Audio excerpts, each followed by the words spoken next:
Good afternoon, and welcome to More Than Meets the Eye. I'm your host, Blind Prime, and for today, we're going to be discussing an in-depth review of the Menasaur, the combiner from the Legacy series. That includes Dragstrip, um, Wild Rider, spelled with a Y, the Dead End, and Breakdown and Motormaster. It's a big conglomeration of a bunch of robots that you would think were friends, but actually do not like each other at all.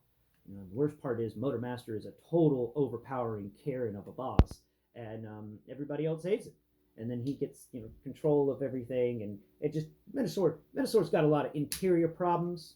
But the thing I think is really cool about this Menasaur is since they started this new scaling back at Siege starting this new scaling method, we haven't gotten a large Decepticon.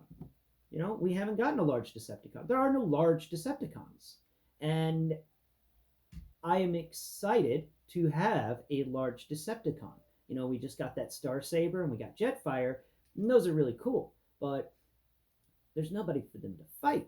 You needed something for them to fight, and Jetfire having a sword and Menasaur having a sword works out pretty well. You can grab the Jetfire, and I think personally on how they feel, Jetfire and Menasaur feel very nice, like fighting each other. Like you can have them fighting on a shelf or something. I think it could work, and I think it's really neat.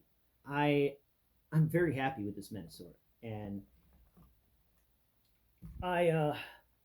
I think it's about time we start going over it in depth. But I wanted to do those comparisons and also mention the fact that Menasaur here, whenever you do all the calculations of how much money you paid for Menasaur, you're going to come around the dollar price point of around $190 American for Menasaur. Interestingly enough, that's the same price point that Star Saber had, and big old chicken leg robot Deathsaurus. So to all you people who complain about the price point there, I think it's justified. When you think about the other HasLabs out there and how much more expensive they can be, I think the prices for these Transformers are decent. Now, I may change my tune if they get a little if the engineering starts dipping more than it's already started to dip. Definitely, I will change my tune then. But I am about the engineering and I am about the experience of transformation. So as long as those continue to work well with the new way of they're doing Transformers and Siege, then I'm happy with it. And I don't complain about the price because I get it. The engineers those are educated personnel. They're gonna want more money and they're gonna want to get paid right. So we gotta pay for that, and I'm okay paying for that so long as the engineers are getting the amount of money that they deserve. Because the engineers, a few of them have been terrible, but for the most part, the engineers for the Transformers team, rock solid. Good job, guys. Thumbs up to you. The engineers don't get enough pats on the back for Transformers, and I pat the engineer on the back because they designed this stuff. Now, let's talk about this guy in depth and do the usual overview now that I'm done blathering on about random stuff. All right, so Motormaster here's got he's got like a Minotaur style head. He doesn't have a cow face. He's got a normal face, but he does have these cow horns on either side.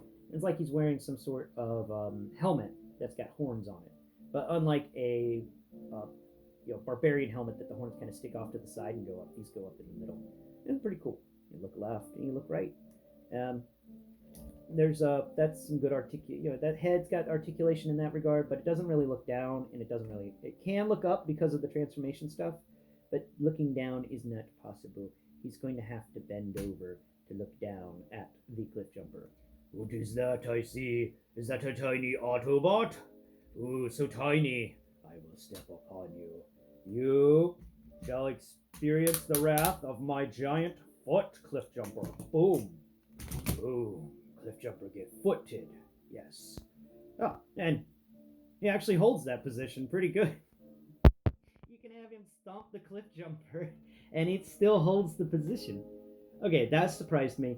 I like that. This has been a very well balanced robot, and I think it's because of the way the combination stuff works. These are very tough jumps, but the way that the combiner works with this thing, the Motormaster center core block has, it's in there, it's centered in the middle of this transformer very well, so you don't have to worry about a heavy backpack. Actually, spin him around. He doesn't really even have a backpack. He's got the two arms from Motormaster and the trailer hitch thing from Motormaster. That's his backpack, guys.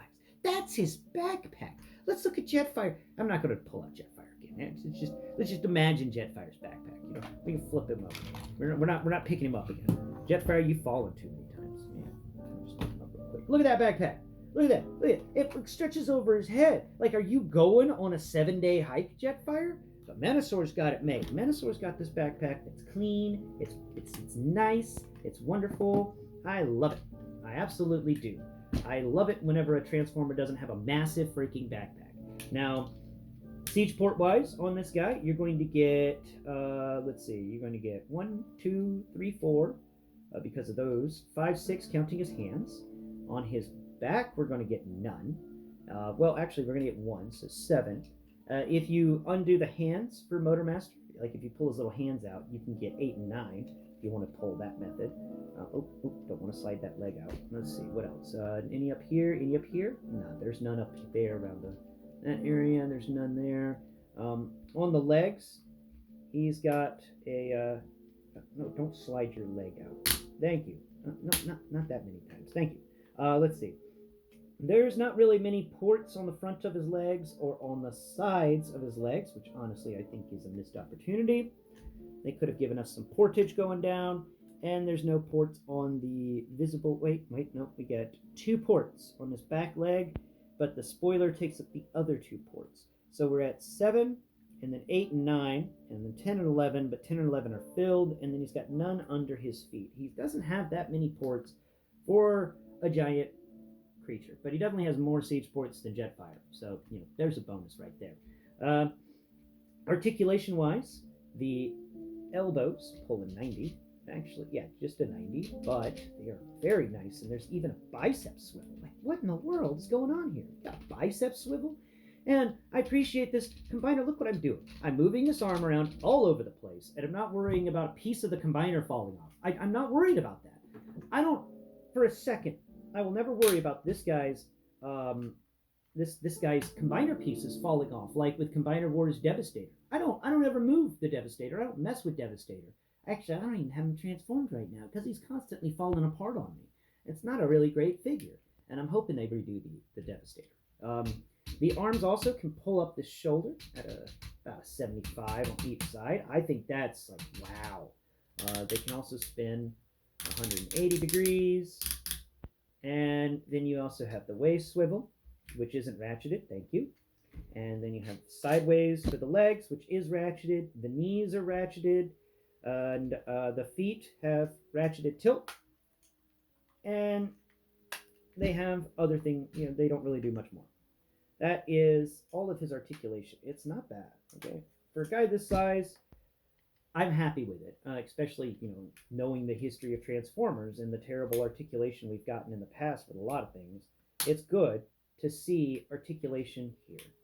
The vehicle modes are excellent when they're attached to this guy. And I love how the split car thing works, where you have the car at the top, you have the top of the car and the bottom of the car, and there's just this space in between.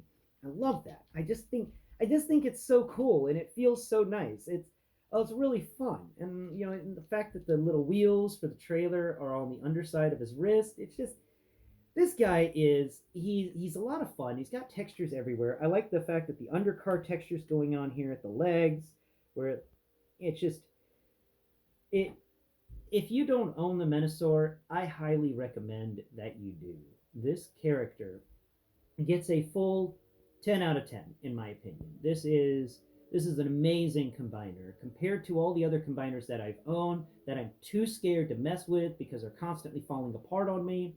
Studio Series Devastator's got that problem with the terrible arm connection points that always want to fall apart on you, and don't have enough ratchet to hold up the weight of his arms.